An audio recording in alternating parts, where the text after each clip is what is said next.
Negan put on a zombie mask and went on the hunt for 1,000 whisperers. Hello all.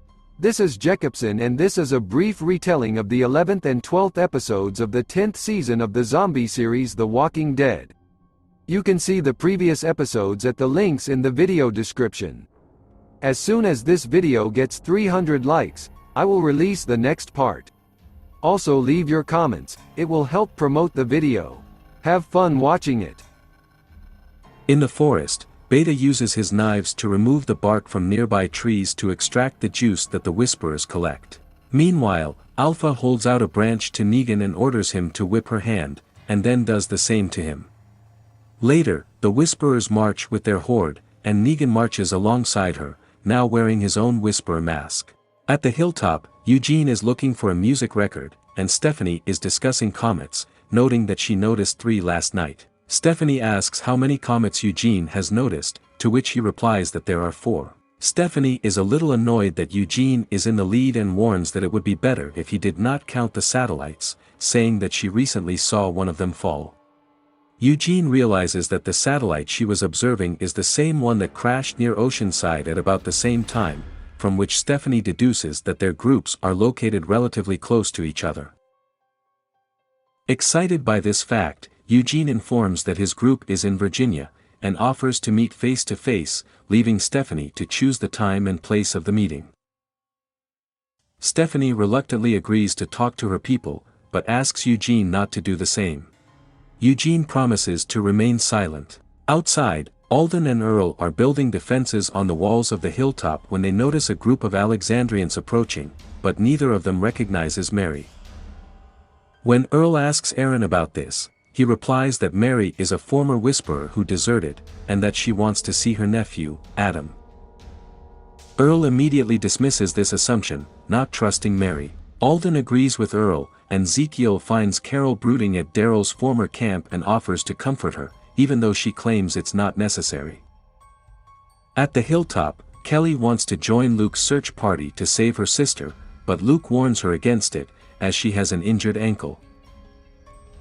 Yumika asks Kelly about Magna's last words, but she considers them not important, because she believes that they will save friends. Annoyed by Yumik's questions, Kelly asks why she is going with them if she thinks Magna and Coney are dead. They are interrupted by the appearance of Daryl and Lydia. In search of Eugene, Rosita goes up to the attic, where she hears Stephanie on the radio trying to contact Eugene. Rosita, puzzled by the mysterious voice, answers the phone and asks who Stephanie is, while Eugene tries to get down from the top floor and prevent Razit from answering. Furious that Rosita made him break his promise to Stephanie, Eugene tells her to leave. In the forest, Negan approaches Alpha and suggests that she force Alexandria Hilltop to surrender instead of destroying them, thereby joining the ranks of the Whisperers.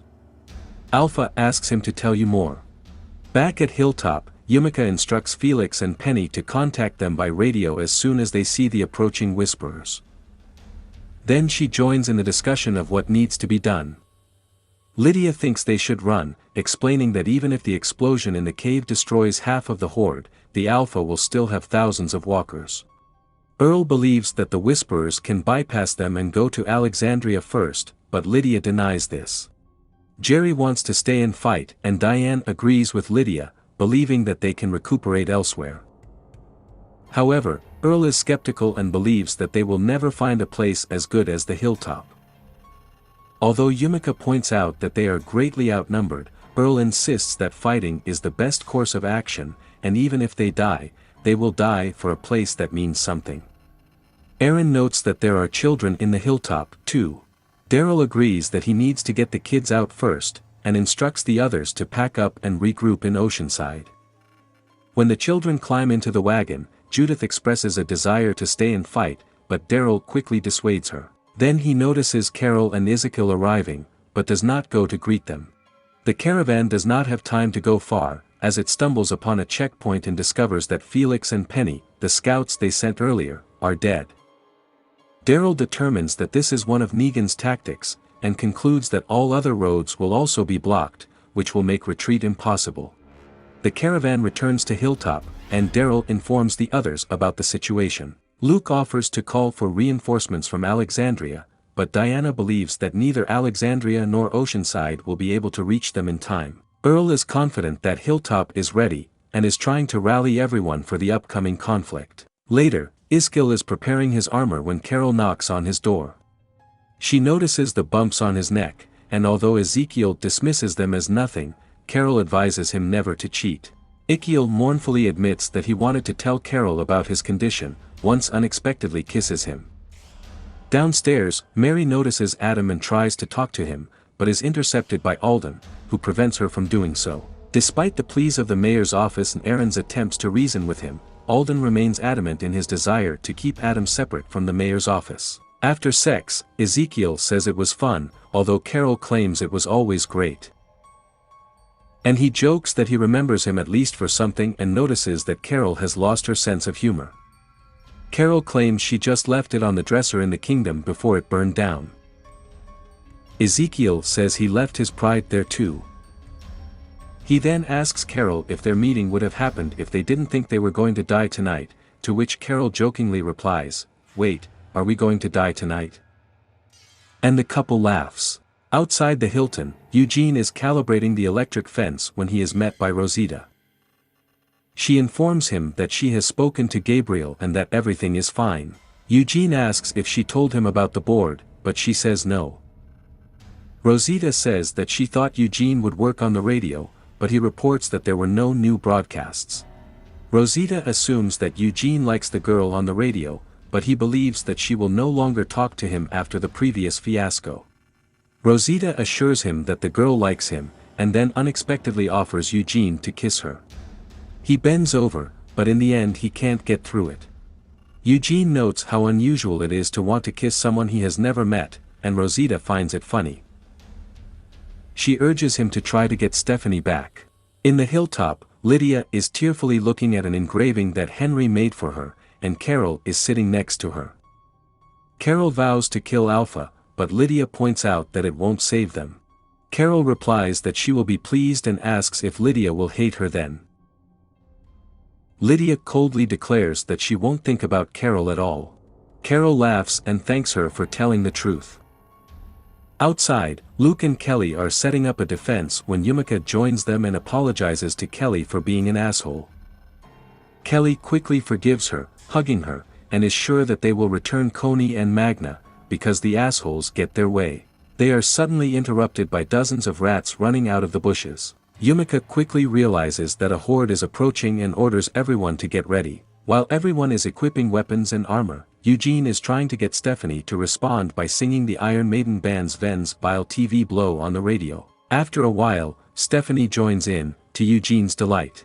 Stephanie apologizes for her disappearance, explaining that she was scared when she heard someone's answer, although Eugene claims that it was his fault. Stephanie asks who the girl who answered was and concludes that Eugene must love her when he explains. Eugene calls Rosita his best friend and says he hopes Stephanie will meet her someday. He goes on to say that the last few days of communication with Stephanie have been incredible. Stephanie unexpectedly calls the location of her group Charleston, West Virginia, and sets a place and time for their future meeting, to which Eugene agrees. Right after that, Rosita comes after him to the battle, and Eugene confidently follows her, stating that he has a date. Downstairs, is buttoning up his armor when Daryl approaches him. Noticing the bumps on his neck, Daryl asks if he is all right. "No, I have cancer," he replies, but continues, "But it's okay, do you understand what I'm talking about?" Daryl says he regrets it and admits that although they never got along with skill, he and the others are nevertheless glad that they have him. Thanks Daryl for the kind words. They continue to agree that one of them will take the children out in case one of them goes into battle.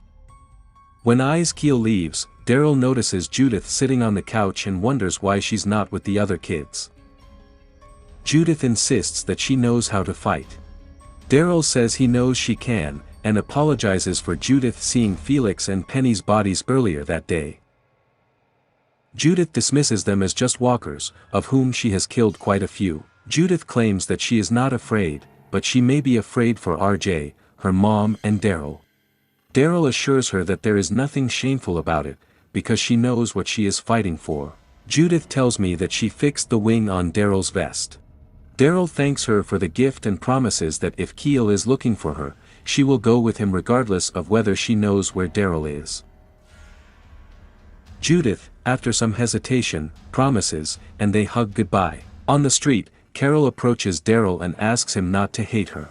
Daryl assures her that it will never happen, and leaves. When everyone is gathered on the front line, Kelly puts her palms on the ground and confirms that the horde is already close. Indeed, soon the horde appears from the bushes and approaches the top of the hill. Although they are momentarily stopped by an electric fence, the walkers soon break through it and approach the second line of defense. Aaron orders the survivors to split the ranks. Survivors with shields reinforce an improvised barbed wire fence, and survivors with melee weapons begin to destroy walkers. Archers, meanwhile, remain behind and shower the herd with arrows. Behind them, the beta herd orders the Whisperers to launch the collected dying juice using homemade catapults on the front axis into most of the defenders, as well as the walls of the hilltop. Following this, the Whisperers launch fire arrows into the front line, as a result of which one unfortunate resident of the hilltop burns down. Behind the line of Whisperers, Negan is perplexed as he thought the Alpha wanted the survivors to join them. Alpha assures Negan that they will join her horde, much to his displeasure. Having no choice, the defenders begin to retreat to the hilltop, but fall into a trap when the Whisperers launch another volley of fire arrows into the walls of the hilltop, setting the community on fire.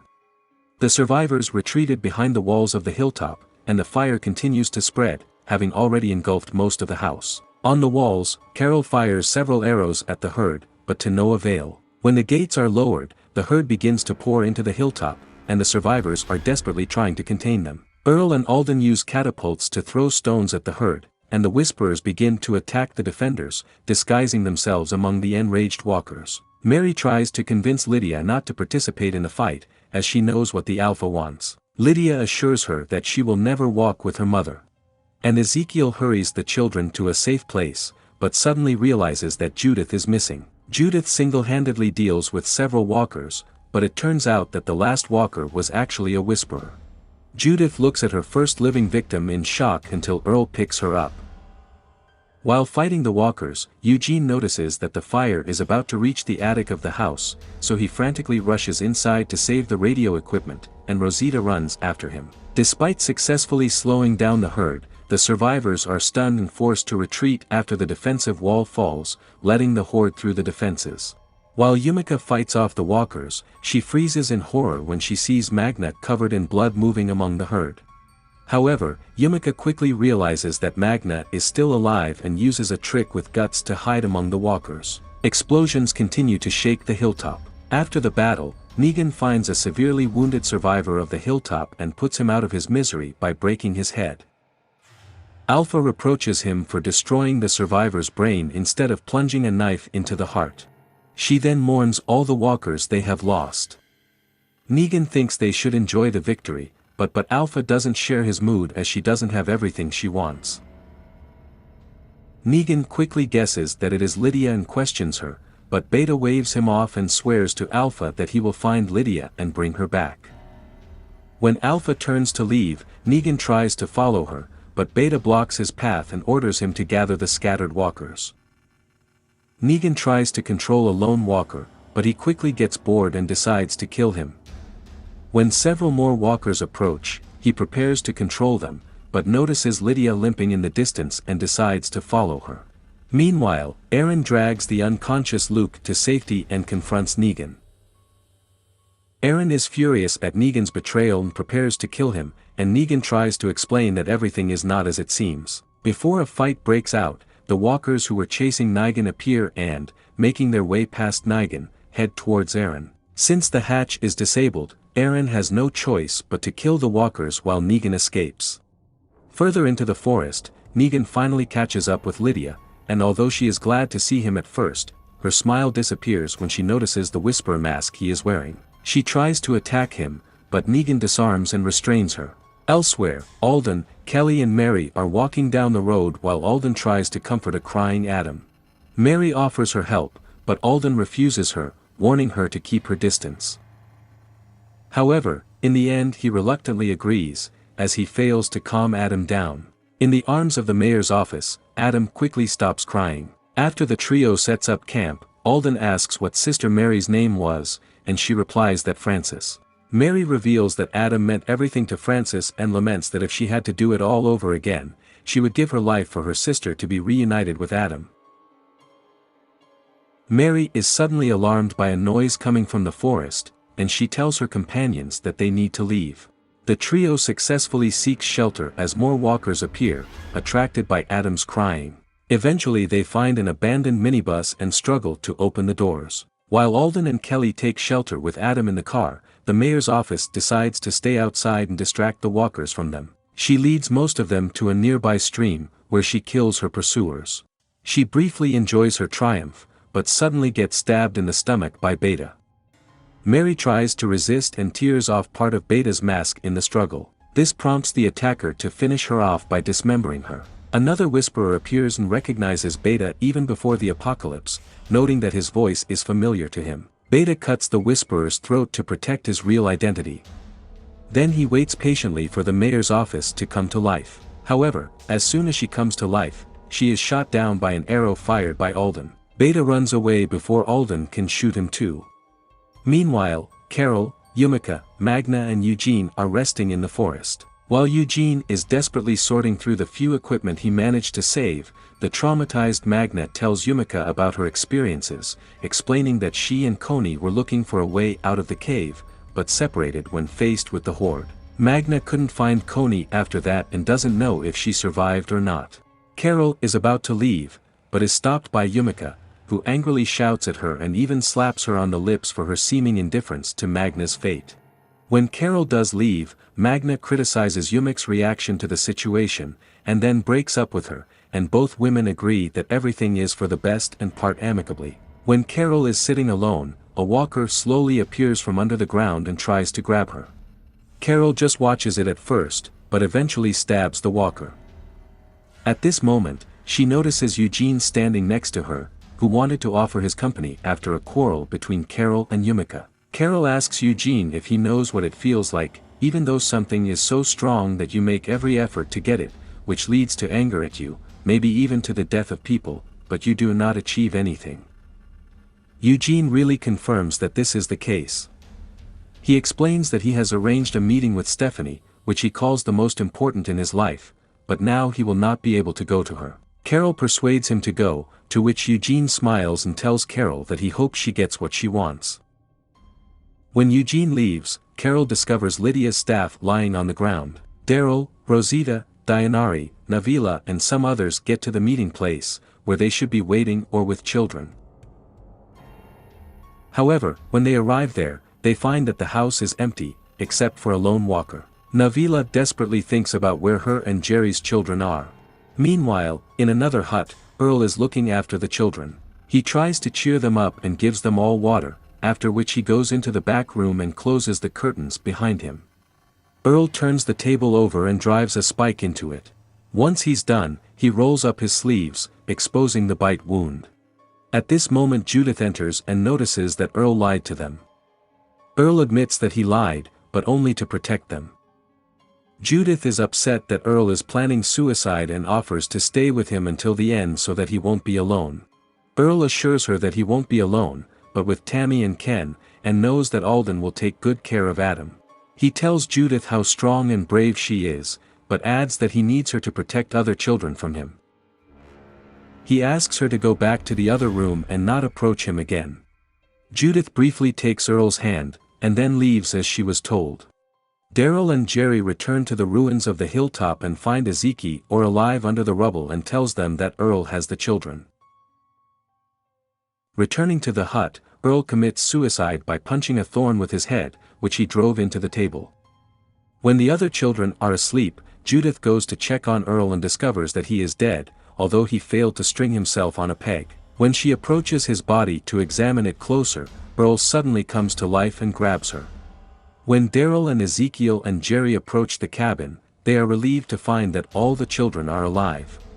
Going inside, Daryl discovers Judith sitting next to Earl's body, having just laid his revived corpse. Daryl sits down next to her and hugs her, comforting her. In the forest, Negan approaches Alpha and informs her that he has found what she was looking for. Meanwhile, Lydia wakes up tied to a chair in a small hut. The couple continues on their way, while Lydia tries to free herself from her limitations. Negan tells Alpha about how he lost his wife to pancreatic cancer and notes that the disease forced him to reconsider everything. He claims that his wife has never been as beautiful as before the very end, despite hair loss and weakness.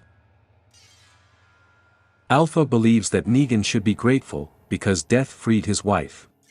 Negan continues to claim that after the death of his wife, he no longer felt emotions, and calls it his strength. He then compares himself to Alpha, noting that while he is dead to the world, Alpha is only pretending. He claims that her philosophy of denying the reality of emotions and behavior like animals is bullshit. And she knows it, as well as the fact that she needs to kill Lydia to become strong. Alpha replies that this is Lydia's fate, to be killed by her hand. She says that like the illness that freed Negan's wife, she needs to free Lydia. As Lydia begins to free herself from her shackles, Negan and Alpha approach the barn. Negan notices that Alpha still loves Lydia, but Alpha informs him that she has to kill Lydia because she loves her. She kisses Negan and thanks him, then goes to the hut. Lydia finally breaks free of her restraints and rushes to the door. However, when she opens it, she finds only a misty clearing. Alpha, meanwhile, opens the door of another hut and discovers that it is empty. Confused, she turns to Negan, but he suddenly cuts her throat. Negan kisses and holds her while she dies. Later, Negan meets with Carol and throws the animated Alpha's head at Carol's feet. Carol smiles and says to Negan, "It took you a long time to get ready," and he says that all this time they worked together to destroy the Alpha.